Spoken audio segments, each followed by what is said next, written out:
It's a beautiful morning here on the homestead, and I'm Kimmie.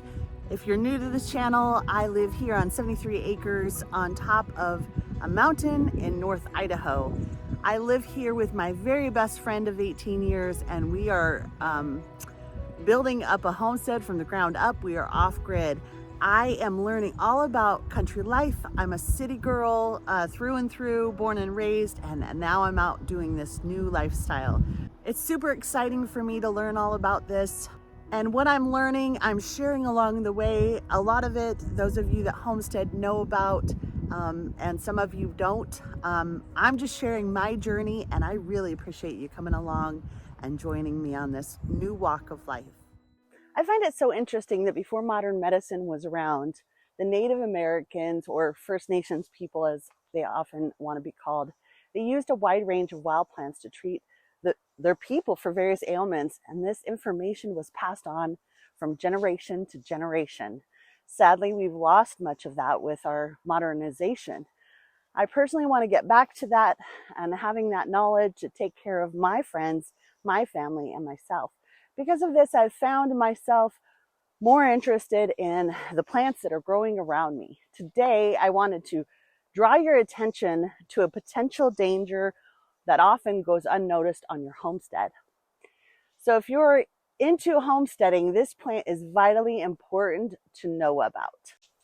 So it's really windy out here. I do have an external mic on, so I'm going to try that. So hopefully it'll cut down some of the wind noise. I know a lot of you have mentioned it in the past, and I'm going to try it and see how it works. And hopefully you guys don't notice the wind other than my hair blowing in the breeze.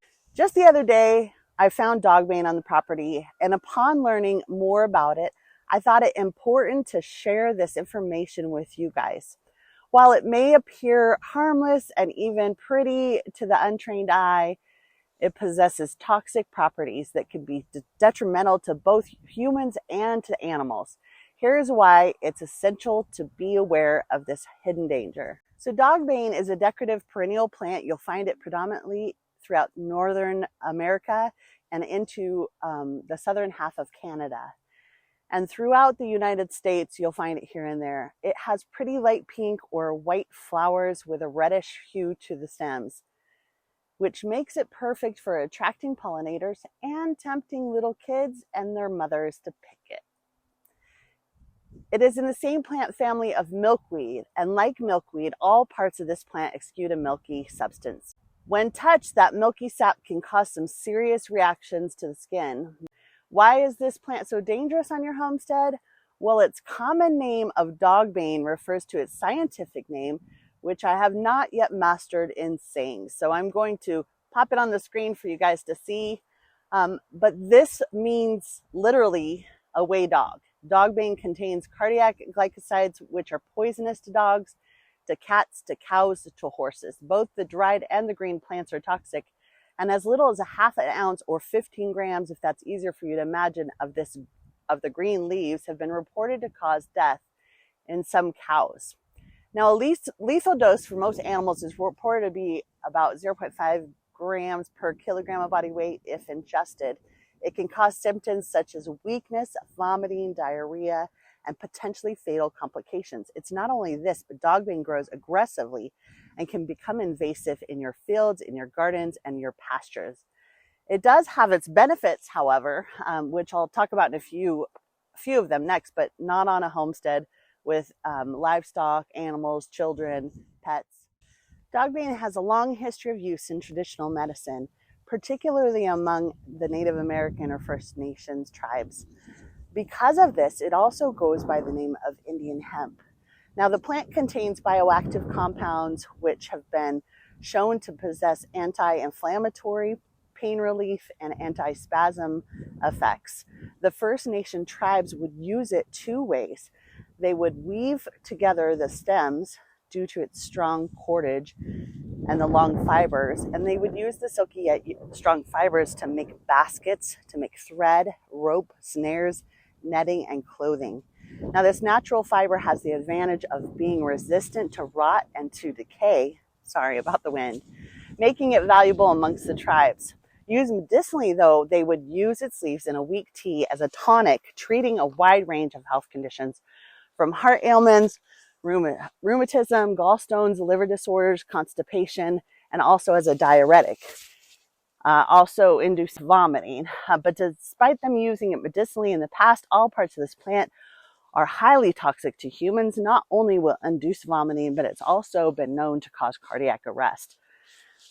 So there's ongoing research on this plant as far as the extracts, as they have demonstrated potential anti-cancer properties. So they will actually see if this can help people in the future. Learning to identify the plant and sharing this information with your loved ones, though, on the homestead is paramount to the safety of your family and also to your animals. Familiarize yourself with dogbean's appearance to easily identify it on your own property. Its leaves are oblong and opposite with clusters of these small pink or white flowers, and it can grow up to 4 feet tall. Regularly monitoring your homestead for any signs of dogbane is going to be helpful. It's a persistent plant, and being vigilant will help prevent this establishment of the plant. By being proactive and taking necessary precaution, you can safeguard your homestead and the animals that call it home. I so appreciate you joining me on this journey and following along in my videos. All of the comments have been amazing, and I do try and answer you guys all. Thank you so much. You have a fantastic week, and God bless. Rusty red on her shoulder, I was cleaning her shoe when it clicked on the trot over in the bright morning dew. We brushed and we braided dandelions and chewed. It was a mutual arrangement we both saw into.